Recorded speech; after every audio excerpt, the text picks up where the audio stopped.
Bonjour. Quoi? Tu as peur ou quoi?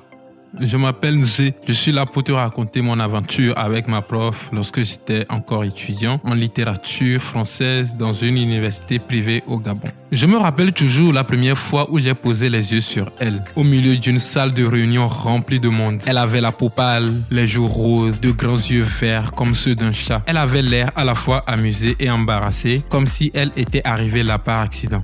Elle ne ressemblait à aucune des personnes que j'avais rencontrées auparavant. Elle portait des vêtements de luxe et pouvait réciter des vers de poésie. Je suis tout de suite tombé sous son charme. J'ai changé de faculté après mes premiers examens, juste pour pouvoir être dans sa classe. Après avoir réussi à devenir son meilleur étudiant, notre relation a rapidement évolué de manière étrange. Elle me prêtait des romans modernes et des films d'auteur. Je viens d'un quartier très populaire de Libreville. À l'époque, je me sentais très mature et sophistiqué du haut de mes 20 ans. Elle avait 35 ans et un copain depuis longtemps, ce qui écartait pas mal de soupçons. À l'époque, j'écrivais de la poésie. Je lui ai lu un de mes poèmes et elle m'a félicité. Sur le coup, mon cœur s'est mis à fondre. Maintenant, j'enrage. Je me déteste d'avoir voulu être aimé à tout prix et d'avoir été aussi facilement manipulé. Elle est devenue ma relectrice attitrée. On s'asseyait dans la salle d'anglais pour parcourir mes poèmes. Je n'avais jamais eu un tel coup de cœur auparavant. Toutes les nuits, j'allais me coucher en pensant à ce que ça ferait de l'embrasser. Je n'étais même pas expérimenté sexuellement et je ne savais même pas comment me masturber. Je ne savais pas non plus ce que ça ferait de coucher avec quelqu'un. C'était déjà suffisant de m'imaginer l'embrasser encore et encore. Notre relation n'était pas une relation prof-étudiant normale. En dépit de ma timidité imperturbable, elle savait pertinemment que j'étais red dingue d'elle. Pendant les congés de Noël,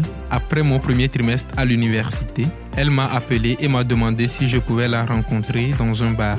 Je me suis douché en vitesse et je me suis épilé les jambes, les aisselles et le pubis. Pour quelqu'un qui manquait d'expérience sexuelle, j'étais très optimiste. Je me suis apprêté, aussi nerveux que surexcité. Mais j'avais un étrange pressentiment. Elle venait de rompre avec son copain et elle était déjà au bar quand elle m'a appelé. Quelque part dans mon esprit de jeune naïf, je savais que ça n'allait pas bien se terminer. Personne ne prend de bonnes décisions dans un bar. Finalement, elle a commencé à me parler. Après sa récente rupture, elle a eu une autre aventure avec un de ses anciens étudiants. C'était un garçon dont elle avait été la tutrice, alors qu'il n'avait que 17 ou 18 ans. Après sa confidence, je l'ai embrassé. En ce moment-là, j'étais ivre aussi. Et même si j'attendais ce moment depuis longtemps, j'étais encore suffisamment conscient pour réaliser à quel point c'était gênant d'embrasser sa prof dans un bar mal éclairé. Après quelques minutes de plus passées ensemble, nous avons pris un taxi pour aller chez elle.